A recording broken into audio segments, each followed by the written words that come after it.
Donald Trump ye Steven Witkoff de sugandi ka kɛ a ka ciden kɛrɛnkɛrɛnnen ye arabula n'an ko Moyen-Orient. Trump ni Steven Witkoff terimaw don kabini waati jan. Steven Witkoff ka baarada ye dugukoloko ni sojɔkɔɲaw de New York n'a bɛ wele immobilier. A ye campagne kɛ Donald Trump ye walasa a ka sugandi kokura. And so as Witkoff does need to be traveling to be meeting with sisan tuma min ni Witkoff bena taama ka taa a baarakɛɲɔgɔnw fɛ jamana ko kan i n'a fɔ jamanakuntigi ni minisiriw fɛ a ka kumaw bena nafa sɔrɔ bawo a bena kuma jamanakuntigi de tɔgɔ la. Will have that sort of authority in those settings. Nin bena Witkoff dɛmɛ arabuw fɛ walasa a ka baarakɛɲɔgɔnw sɔrɔ. Alison McManus ka fɔ la jateminɛkɛla dɔ foroba lakana cakɛda la. And I sense it in Qatar. I think that ne b'a dɔn a bɛna Qatar dɔn don dɔ la. Ne hakili la u ka sɔrɔ kɛra pétrole ni gazi de la kosɛbɛ ani fɛn wɛrɛw. U bɛ ka yiriwa, dɔlɔnw bɛ ka caya, dunanjigisow cɛ ka ɲi, wa jɔn tɛna segin ka na nin mara in na.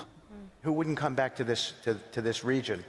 Mais kalo tɛmɛnen Qatar jamana na Steven Witkoff ye Gulf jamanaw majamu bawo k'u ka sɔrɔ ko yiriwara n'a sɔrɔla u ye fɛɛrɛw minnu sigi sen kan walasa kɛnyɛrɛ ye baarakɛ cakɛdaw ni marabagajɛkuluw ka baara kɛ ɲɔgɔn fɛ.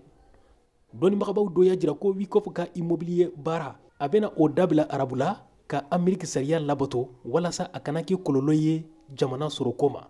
Alison McManus. It's absolutely something that is a great concern as we see. Degunba de don bawo n'an ye diɲɛ mabaw dɔ lajɛ u bɛ sɔrɔ kɛ cogo min na bɛnkanw do siratigɛ la u ni jamanaw dɔ cɛ i n'a fɔ arabula wa o tɔnɔ bɛ se ka nafa lase jamana dɔ ma nka minnu bɛ baara in na olu de bɛna nafa caman sɔrɔ a la.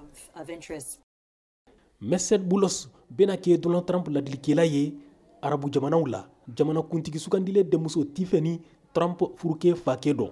A buruju bɔra Liban jamana de la. A fana ye campagne kɛ Donald Trump ye Michigan mara kɔnɔ ni arabu ka ca yen. Baarada min tɔgɔ SOA Nigeria jamana na Merced Bulos y'o ɲɛma ye n'a bɛ mobilibaw ni masi girimanw feere. Bulos bangena Faraka dugu la Liban jamana na n'a fakɛ tun ye mairie ye o dugu in na. A somɔgɔw ye chrétienw de ye. Octobre kalo tɛmɛnen Bulos y'a fɔ ko kɛlɛ kosɔn a dɛsɛra ka segin ka taa Liban.